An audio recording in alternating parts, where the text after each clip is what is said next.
Om.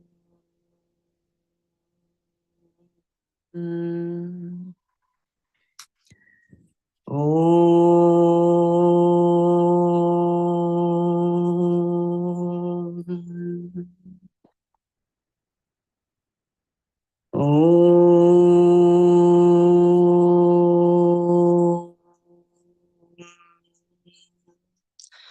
Om Sahana Vavatu Sahanau Bhunaktu Sahaviryankaravavahai Tejasvinavadhitamastu ma Shavahai.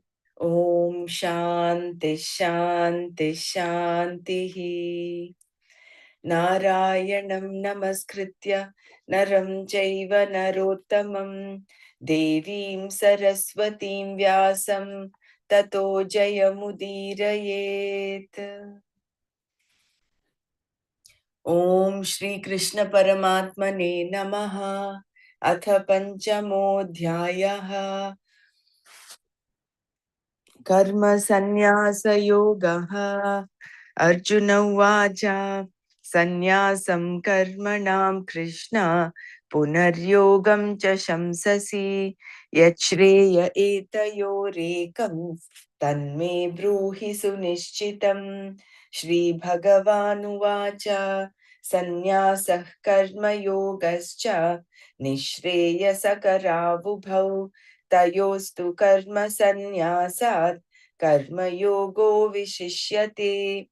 ज्ञेयः स नित्यसन्न्यासी यो न द्वेष्टि न काङ्क्षति निर्द्वन्द्वो हि महाबाहो सुखं बन्धात् प्रमुच्यते साङ्ख्ययोगौ पृथक् बालाः प्रवदन्ति न पण्डिताः एकमप्यास्थितः सम्यक् उभयोर्विन्दते फलम् एकं यत्साङ्ख्यै प्राप्यते स्थानं तद्योगैरपि गम्यते एकं साङ्ख्यं च योगं च यः पश्यति स पश्यति सन्न्यासस्तु महाबाहो दुःखमाप्तुमयोगतः योगयुक्तो मुनिर्ब्रह्मा न चिरेणाधिगच्छति योगयुक्तो विशुद्धात्मा विजितात्मा जितेन्द्रियः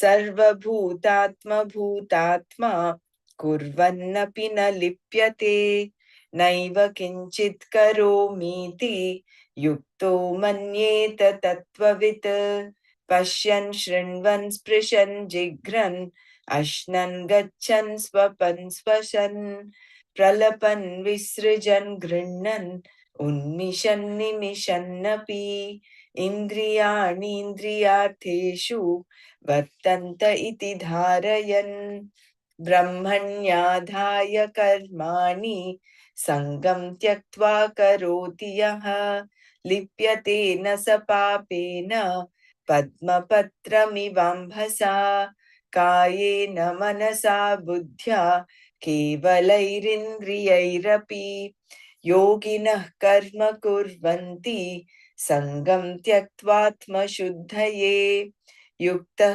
कर्म फलं त्यक्त्वा शान्तिमाप्नोति नैष्टिकीम् अयुक्तः कामकारेण फले सक्तो निबध्यते सर्वकर्माणि मनसा सन्न्यस्यास्ते सुखं वशी नवद्वारे पुरे देहि नैव कुर्वन्न कारयन् न कर्तृत्वं न कर्माणि लोकस्य सृजति प्रभुः न कर्मफलसंयोगं स्वभावस्तु प्रवर्तते नादत्ते कस्यचित् पापं न चैव सुकृतं विभुः अज्ञानेनावृतं ज्ञानं तेन मुह्यन्ति जन्तवः ज्ञानेन तु तदज्ञानं येषां नाशितमात्मनः तेषामादित्यवत् ज्ञानं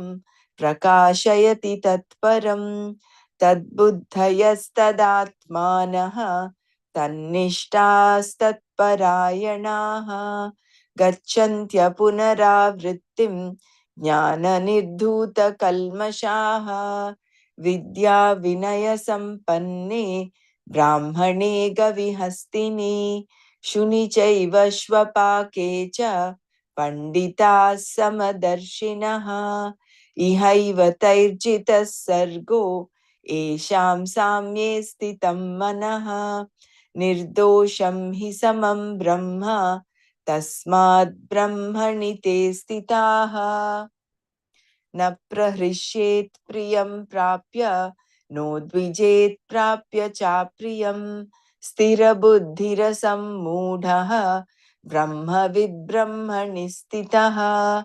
बाह्यस्पर्शेष्वसक्तात्मा विन्दत्यात्मनि यत्सुखं स ब्रह्मयोगयुक्तात्मा सुखमक्षयमश्नुते एहि संस्पर्शजा भोगा दुःखयोनय एव ते आद्यन्तवन्तः कौन्तेय न तेषु रमते बुधः शक्नोति हैव यः सोढुम् प्राक्शरीरविमोक्षणात् कामक्रोधोद्भवं वेगं स युक्तः स सुखी नरः ॐ तत्सत्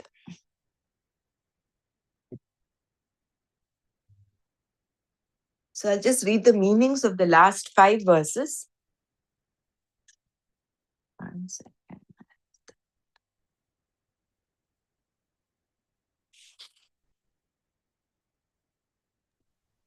You want me to share the screen, Brahmaraji, for the meaning?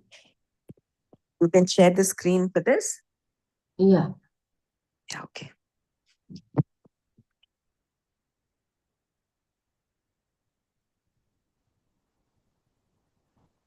Anybody wants to read, is able to read today?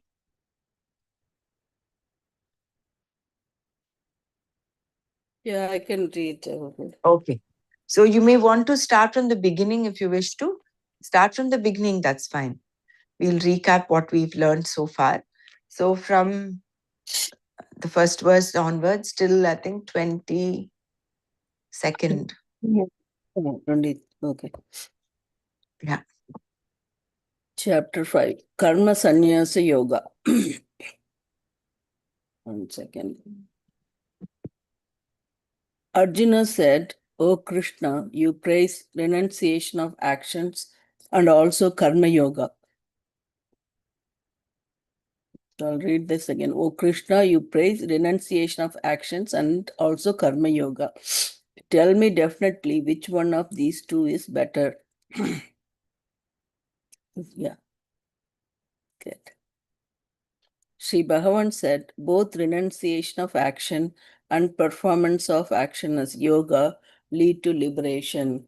But of these two, the performance of action as yoga is better than renunciation of action. The person who neither hates anything nor longs for anything should be known as renunciate. O Arjuna, because one who is free from the opposites, likes and dislikes, is effortlessly released from bondage.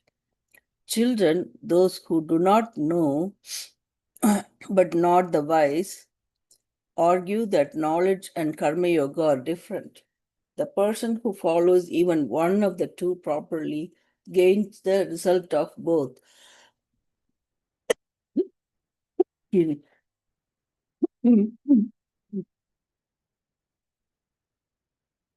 The end moksha that is gained by the sannyasis is also reached by the karma yogis.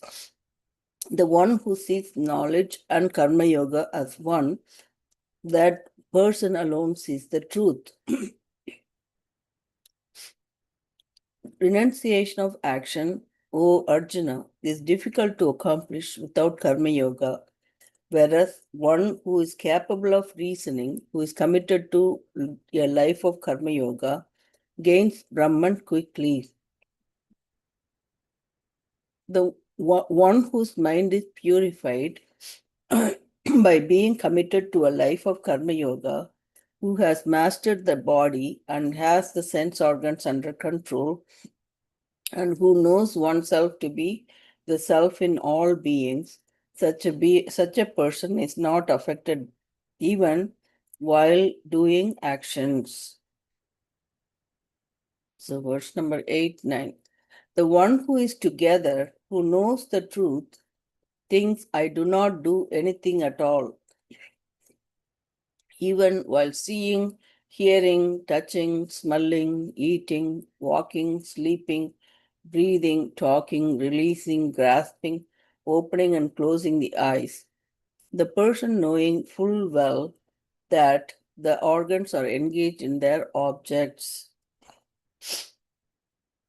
The one number 10, the one who performs actions, giving up attachment, offering one's actions unto Brahman, is not affected by sin, just as the leaf of lotus is not wetted by water. Giving up attachment, karma yogis perform action purely without attachment, with the body, mind, intellect, and also by the senses for the purification of the mind.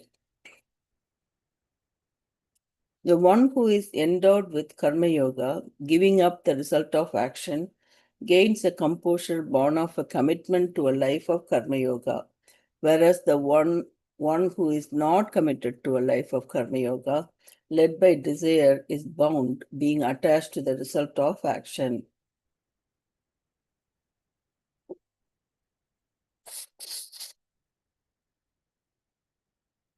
Number 13. The indweller, the indweller of the physical body, the one who is self-controlled, having renounced all actions mentally by knowledge, remains happily in the nine-gated city, the body neither performing action nor causing others to act. Atma creates neither doership nor action for any person, nor the connection with the results of action, but one's own nature leads to action. The Atma accepts neither the papa nor the punya of anyone. Knowledge is covered by ignorance, and because of that ignorance, people are deluded. Whereas for those whose ignorance of the self is destroyed by knowledge, the knowledge reveals the self as that Brahman, like the sun reveals objects previously covered in darkness.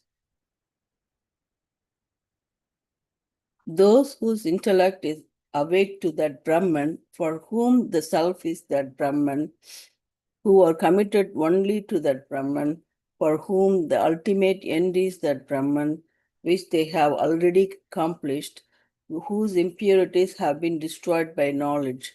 They attain a state from which there is no return. Wise people are indeed those who see the same Brahman in a Brahmana who is endowed with knowledge and humility, in a cow, in an elephant, in a dog, or even in a dog eater. The cycle of birth and death, samsara, is won over by those whose mind is rooted in the same, that is Brahman, here itself in this life.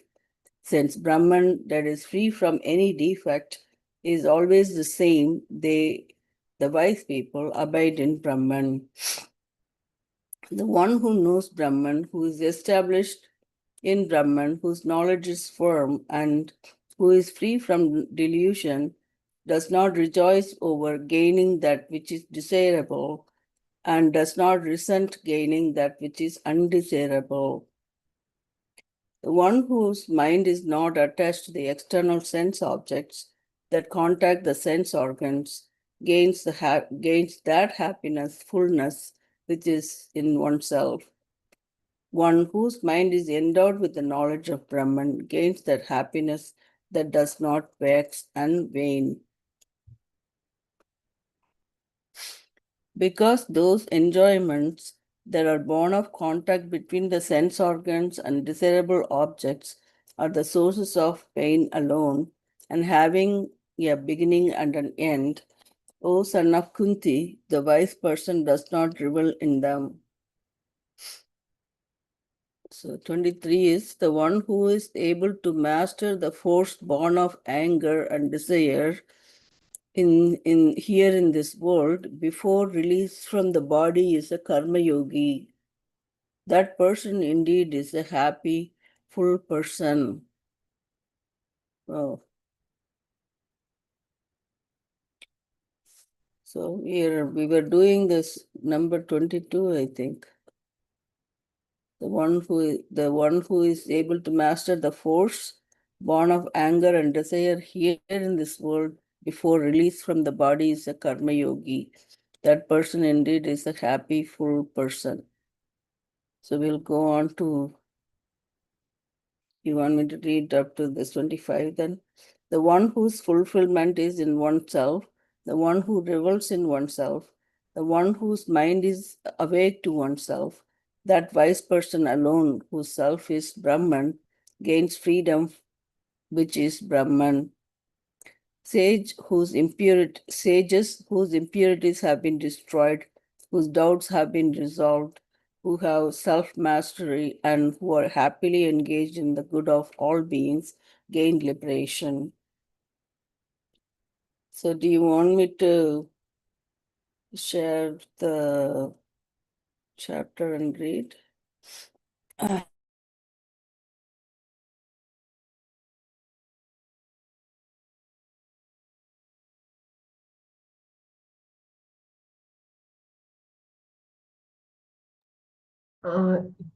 are you okay to read, Dr. Mara? And because it is a screen, I can also share if you wish to read.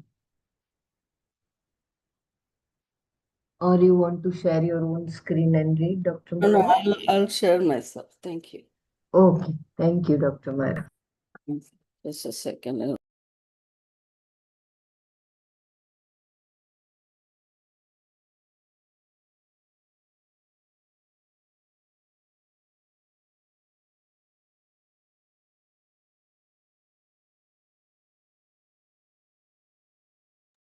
Yesterday we were doing this verse number 22, I think, right? yeah, we finished the bar. Yeah, 23, I think. 20, wait. Yeah, 22. Ehi samsparsaja bhokha dukkayonaya evate adyatantavantaha kaunteya nateshu ramate buddhaha. Adyantavantah kaunteya. Adya, okay. Adya, okay, got it.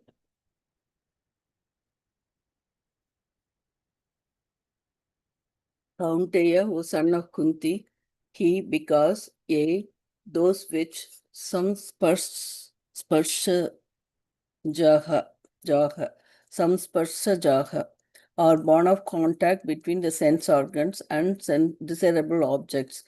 Bhogaha, bhogaha, enjoyments, they yonayaha, Dukkha yonayaha eva, the source of pain alone, adi antavantaha, and they have a beginning and an end. Buddhaha, the wise person, teshu in them, naramate, does not revel.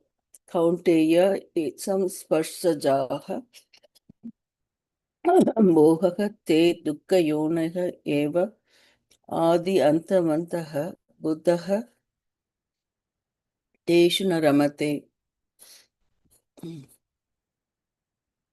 Because those enjoyments are born of contact between the sense organs and desirable objects are the sources of pain alone and have a beginning and an end, O son of Kunti, the wise person does not revel in them.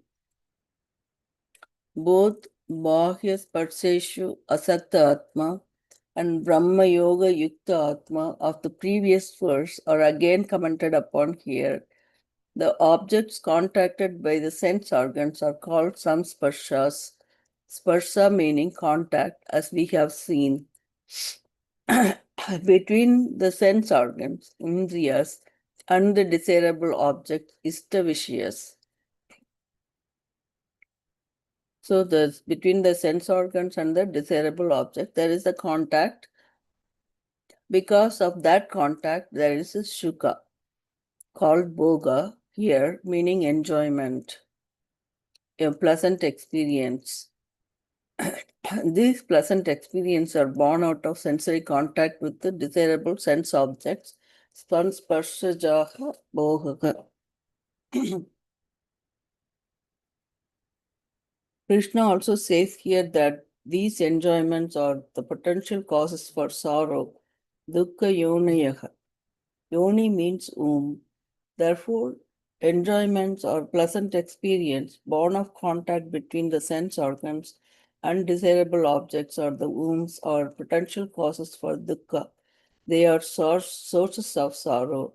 Why? Because even before gaining these pleasant experiences, there is dukkha in that you have to work for them until you get them. To bring a desirable object or a pleasant experience into alignment with the sense organs is not an easy thing.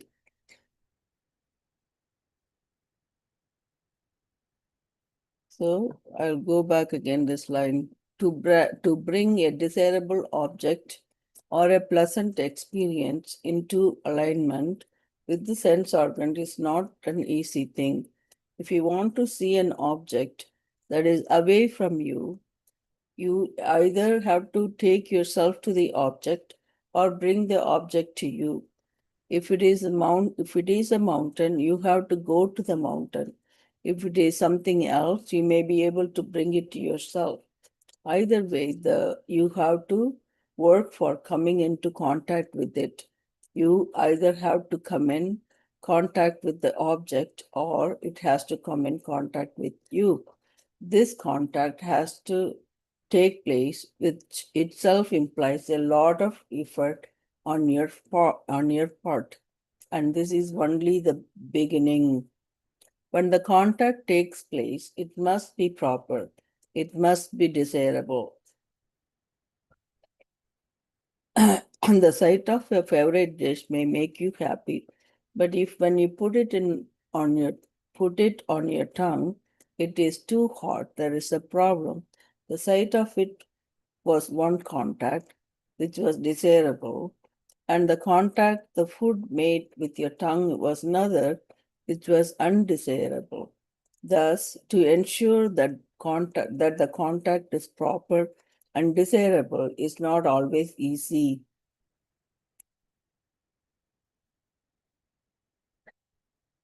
So how the sukham and dukkam happens, and to reach that sukha, how much you have to work for it.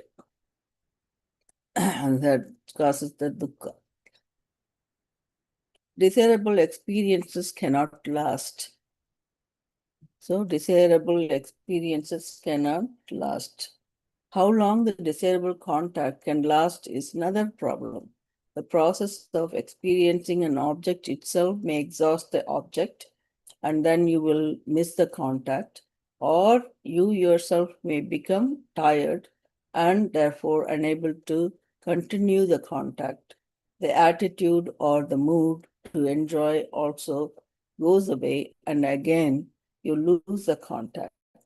Whether due to change of mood, the sense organs becoming tired, or the object no longer being available, you always find that this kind of happiness is only temporary, if not momentary.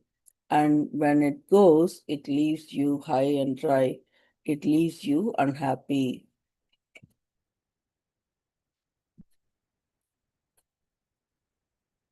We see that then that before gaining enjoyment, there is dukkha, and after you get them, you spend your time thinking, I'm going to lose this happiness.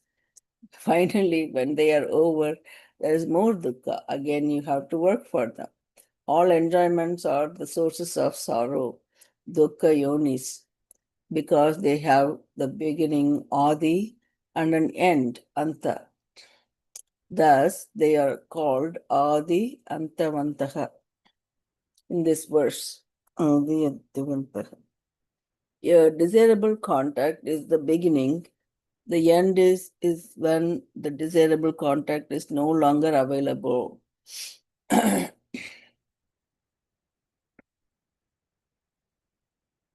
This means that these bhogas are all anitya, not lasting, they are non eternal.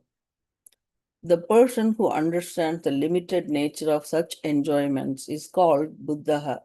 In this verse, Buddha, is called Buddha in this verse. So, Buddha means Viveki.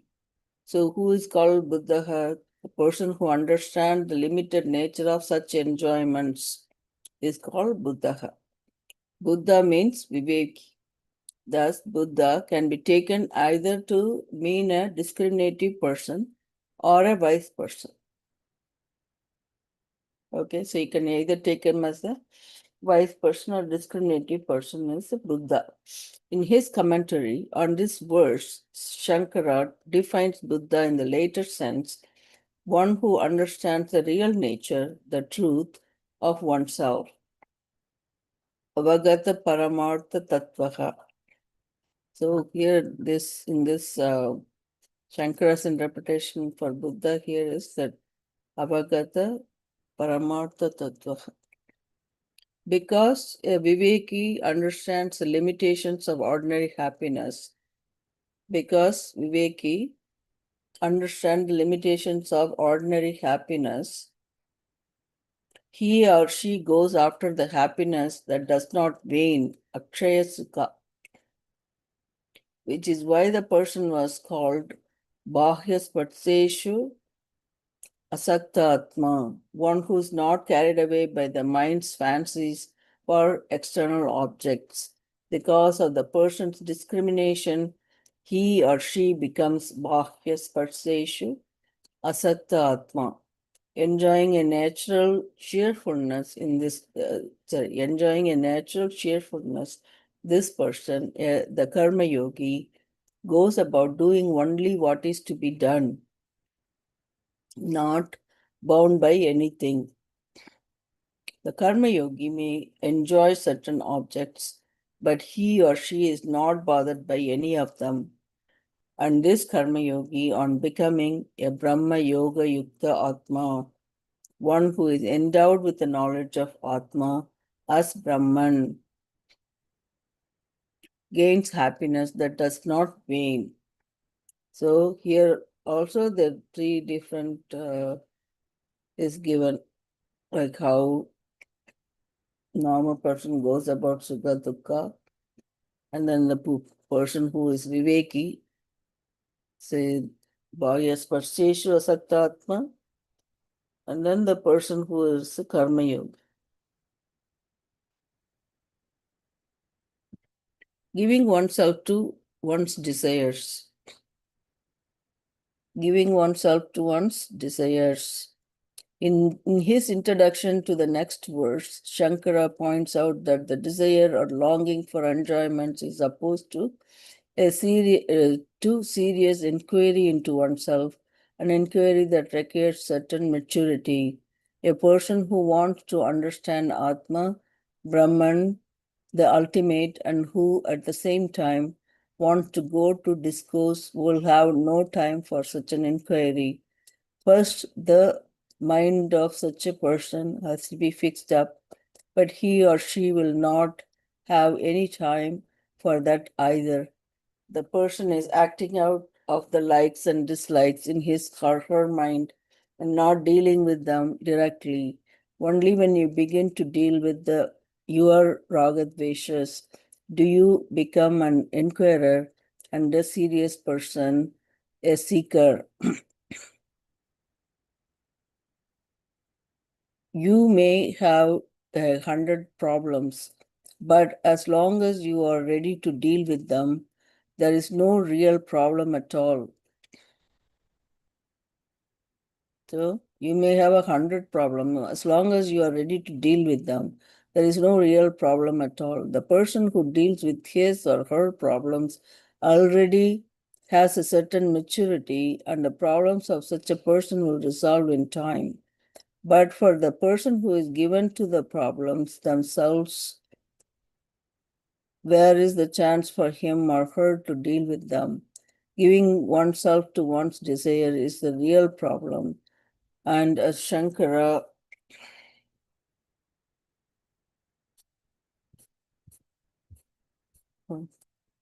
says, is opposed to pursuit of liberation, moksha, kamaga shreyo marga pratipakshi. This problem then is the one that is most difficult to deal with. So the most difficult to deal with is somebody who has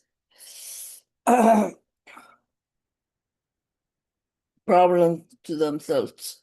They're not able to face it. Being controlled by one's desires, karmas, being controlled by one's desires, karmas, is considered to be the most difficult problem.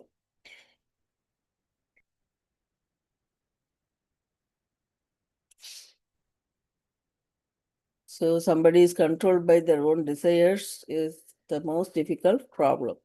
Shankara continues, because it becomes the cause for that which you do not want, dukkha, in all of its many forms. For example, if you lose your health due to overindulgence of certain desires, you will also lose your money and variety of other things in the process. Or losing your money, you may lose your health. And these karmas in the form of raga dveshas are not easy to eliminate. Durnivara. Not easy to eliminate. Durnivara. In other words, they are difficult to get in hand. Therefore, extra effort is required in order to bring about an antidote for karma, as Krishna infers in the next verse. So that's antidote for all these desires is coming up in verse number 23. So, going back to this, you want me to repeat any of it? I think we read this yesterday, or unless you have some doubts, otherwise you can do a little bit of Manana on this. 737. Again, it boils down to us tackling our raga dveshas. Mm, When you have a raga or a dvesha, would you have karma? right. And the karma is the one that is the most difficult to control, to tackle. I like it this way and I don't like it this way. And that is what most of our life is lived. Working towards what I like and avoiding what I don't like. Yeah. Oh my God. Scott. True. The more we are in that habit, even if you want to come out of it, you're still having some. Yeah. Yeah. Like the examples are given, like how um, you want certain things to be done, and otherwise you won't accept it, right? So that's a problem.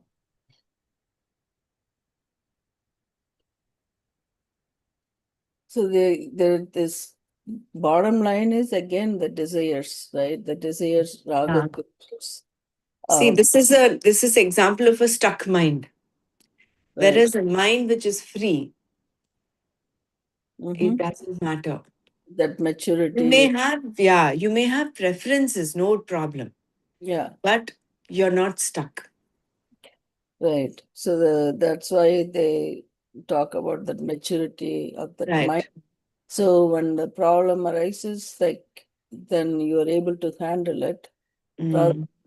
Um, go into that spiral of dukkha, Yeah. with- So coming back to need-based living rather than desire or greed-based living. yeah. So he nicely explained, right, that how the sense of organs come in contact with that desirable object gives you certain enjoyment or the pleasure experience, which is the seed for this the yoni, dukkha yoni, meaning like the dukkha arises from that womb. It's a seed for that. So which is true, right? Again, they explained how nicely, like, to really get to that pleasant experience, it has to happen in certain time, and and the contact with that object, it has to be timely and in right place. If or again, you have to do a lot of work to get to that kind of experience, that pleasant experience. So that's been explained, like how the object has to come to you, or you have to go to the object to gain that experience. So again, that has been explained again to how it has to happen with the optimal situation, like conditions. Um, if you put the food something, you see it's good to look at, but if you put it in your mouth, it's too hot or it doesn't taste good, then it's no good, right? I mean, that experience is not going to be pleasant. So it doesn't have to be that kind of a uh, experience. So that may vary. That's what they're talking about. You think you are having the disabled object, but then it's a seat for the lot of dukkha, like pain, causing more pain. And also you have to work for it to get to that experience. And even if you get that experience, it's not lasting forever. It's just for time being, that very all this is anitya. That's what it boils down to. So when you understand that point, then they explained um, to son of Kunti, hey, listen, if you doing this, this is not going to be permanent. It's only temporary. But then in terms of karma yogi, where he is able to uh, have that happiness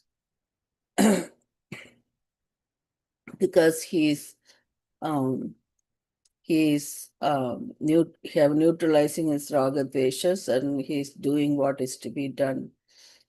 So that one for karma yogi, whereas that the bhagya sparsheshu atma yoga, bhagya sparsheshu asakta.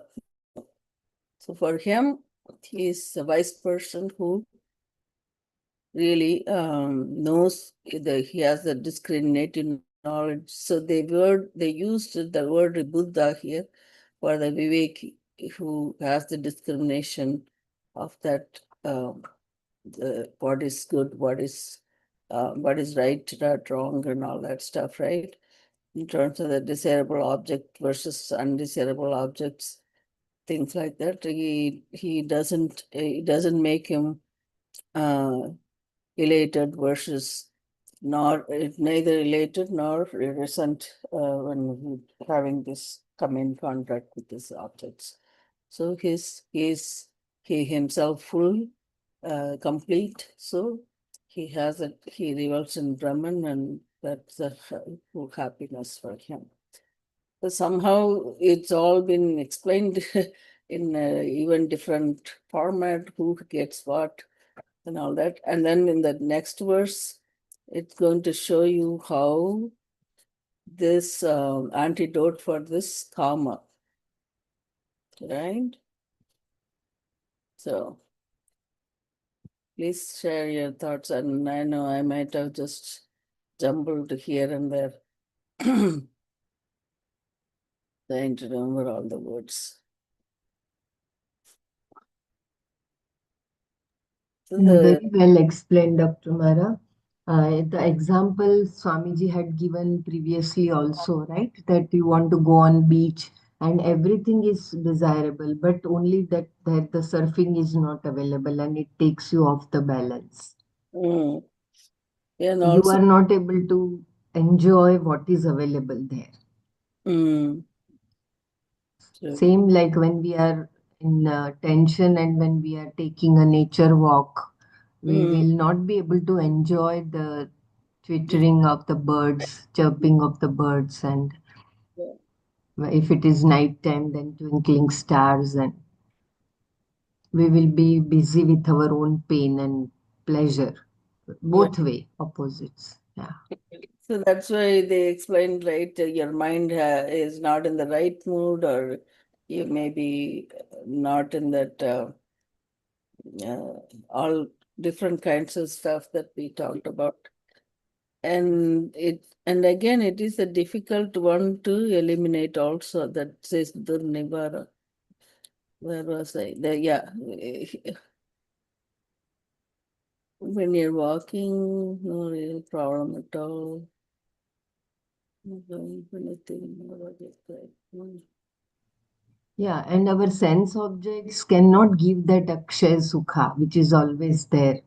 Yeah, It can have a temporary, momentary, and that also, as I told yesterday, no, gulab jamun we want to eat, but how many we can eat?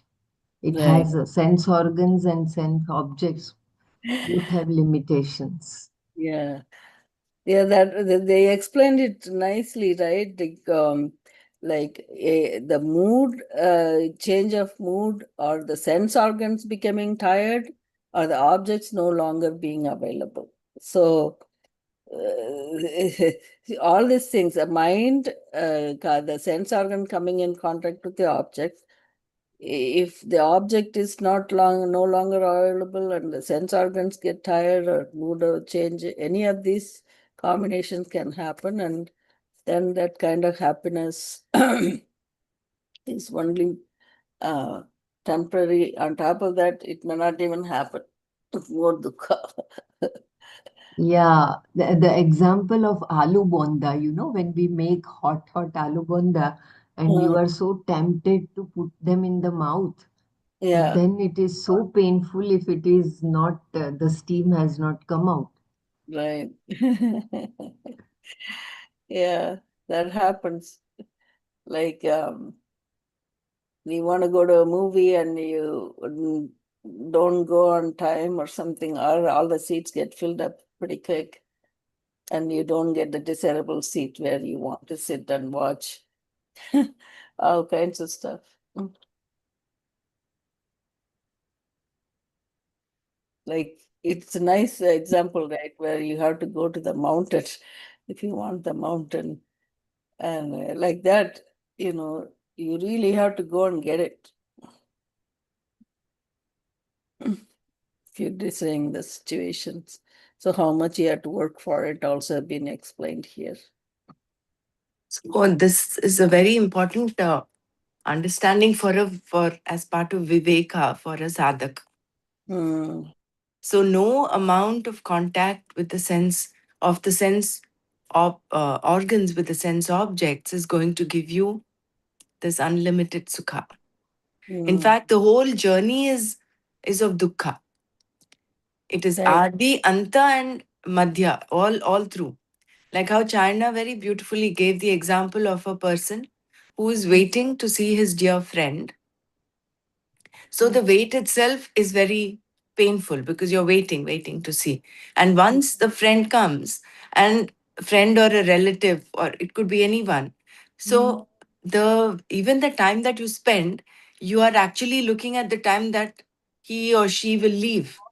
So mm, your mind is not in the moment, and you're only worried, oh, I have only one day, I have only 2 days, or I have only 1 hour, 2 hours. So right. the middle experiencing part also is full of dukkha.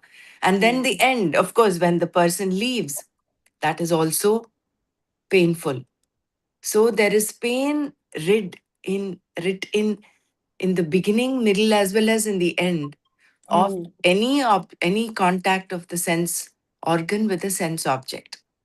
It seemingly gives you a little sukha, Yeah. but it keeps diminishing as you keep. Like example is a gulab jamun. The first gulab jamun gives you so much of joy, but the second, third, fourth, as you keep eating, it actually becomes painful.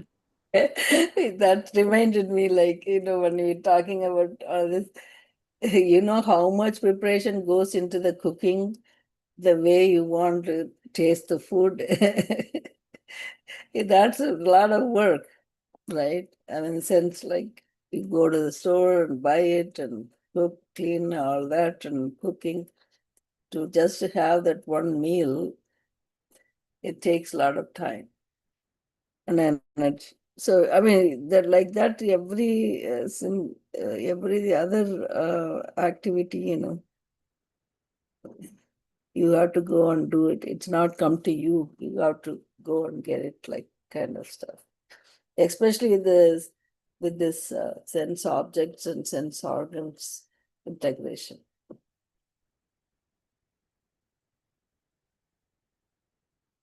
So the mind is it said that you have to have the cheerfulness, like when we read the, this line here for Karma Yogi. Enjoying a natural cheerfulness, this person, the Karma Yogi, goes about doing only what is to be done, not bound by anything. So that is giving him happiness, gains happiness that does not wane. See, a And karma yogi is living his life need based. What is needed to be done, he's doing. It is yes. not desire based. Mm, Whereas a karmi, a person who's an aviveki, all mm, his actions are desire based. So mm, the karma yoga attitude itself, in the beginning itself, is liberating because you're you're need based. What is to mm. be done is to be done. And when you're doing it with that cheerfulness, he's not bothered by any of it.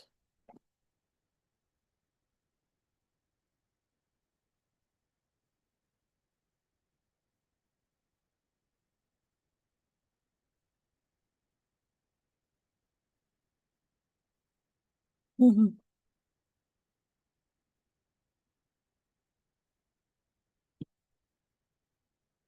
Gurudev gives the example of a dog chewing a bone, Mm, thinks that the bone is juicy, mm, not knowing that the bone is cutting into its own gums and mm, the bleeding and the gums are bleeding and that gives out the juice, juice. and thinking that the dog continues to bite the bone Mm. but actually is bleeding himself.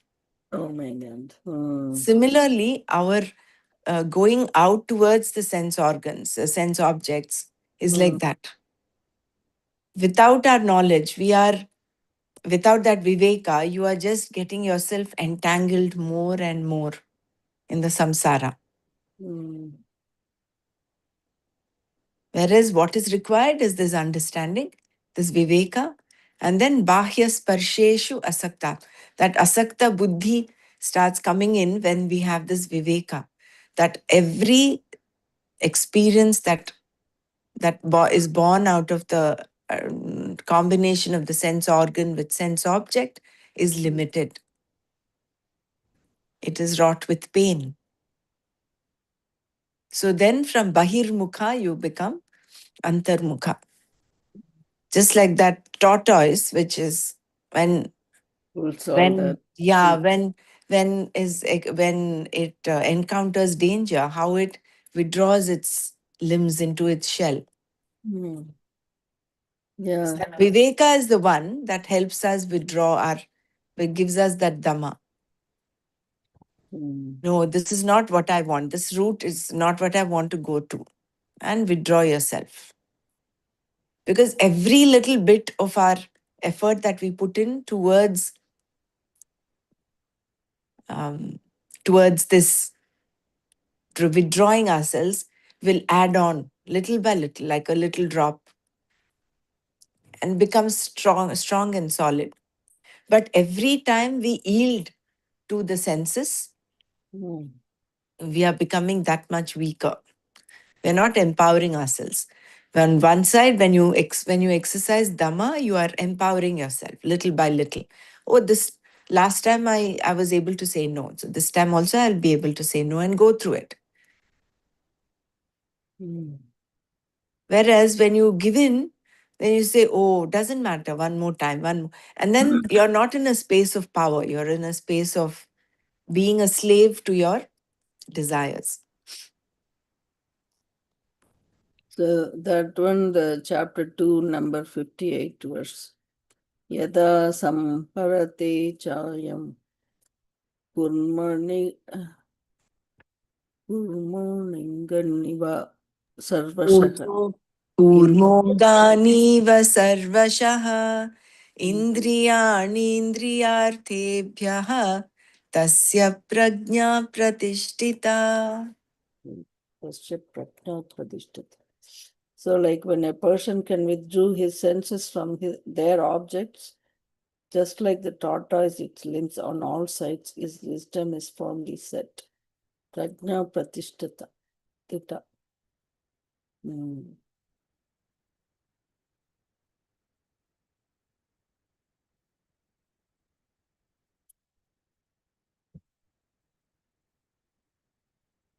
Mm. So we keep saying this. I don't know when that's going to happen.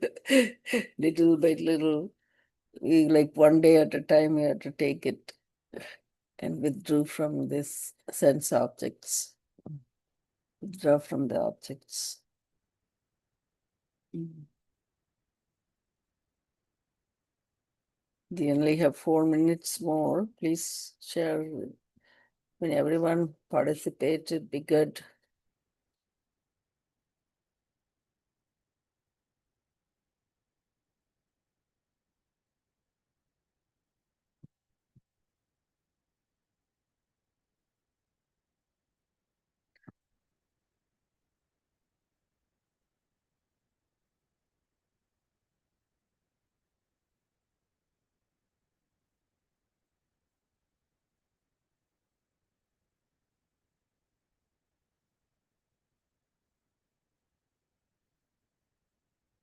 Mm.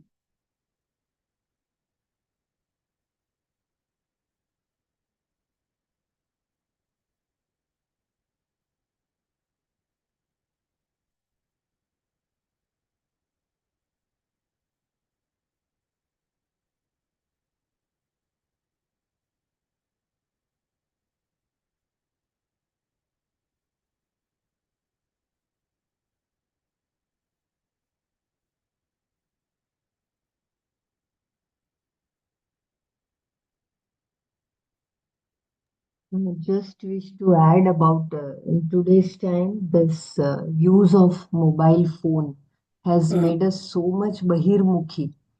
It has, it is making our uh, pleasures so easily available at the Yeah. tip of the touch, Mm-hmm. and that is why it keeps the sense organs engaged.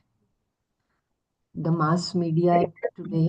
So Time, instead of it's causing a going lot. inside, we are always busy in the external world only.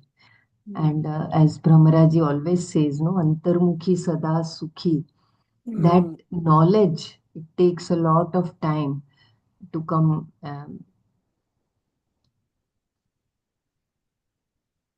So that is also one thing, that it is so persuasive, no? All whatever, whether it is advertisement or Mm-hmm. temptations are there always. And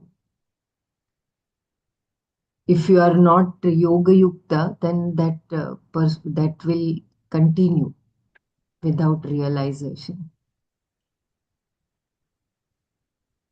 Yeah, thank you. Jai Gurudev. As long as these are not binding, that's fine. Dangerous trend is small babies. I mean, I'm seeing toddlers and babies so addicted to the phone. The Mhm. moment you take it off from them, they start yelling and screaming.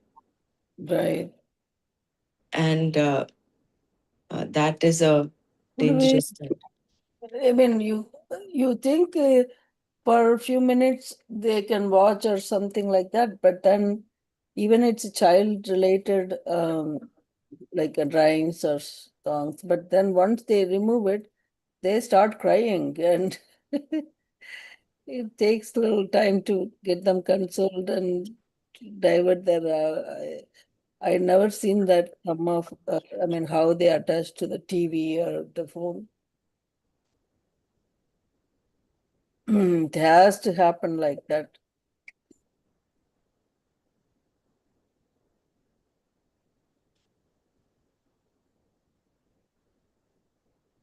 I think they are watching, the parents are sitting with their phone all the time. So they also think it is something that you have to do. Yeah, very true. Yeah. And Yeah, they absolutely. start, they all have the phone. When they are with the kids, they have to keep their phone, not they have to communicate with them. That's how they should be. I think, and they see all this older people keeping the phone, glued to the phone all the time, or some laptop or something. That's what makes it worse for the little Yeah. kids. Thought, Basically, we mm, have to walk the talk. yeah, that's That's what. right. Being a role model is the most important thing, whether it's at home, at work, anywhere. Yeah, I mean, yeah. Again, the example of of Ramakrishna Paramahamsa. Mm, In order to tell that boy not to eat sweets, he took 10 days to ask the mother to come back, and mm, then after 10 days, then he's told him. He said, "Now the mother says, why you could have given this advice 10 days back." He says, "No, I was myself eating sweets. So how can I tell another mm, person not to eat sweets while I myself am eating?" right. So those 10 days he worked on himself, on his sweet craving, and then he had that capacity, the power to tell the other person. Only Mm, then will it work also, otherwise it will not work. So again, everything is again pointing back to ourselves. We look at others and learn from their mistakes, no doubt, but we have to work on ourselves. yeah. Change from within, and then the change outside will start happening.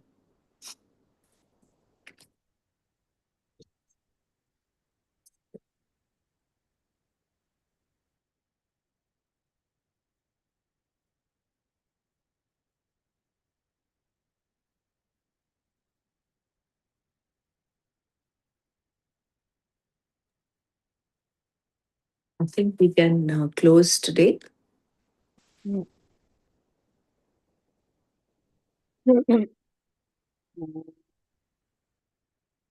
लोका समस्ता सुखिनो भवन्तु ॐ शान्ति शान्ति शान्तिः हरि ओम श्री गुरुभ्यो नमः हरि ओम ॐ तत्सत् श्री कृष्णार्पणमस्तु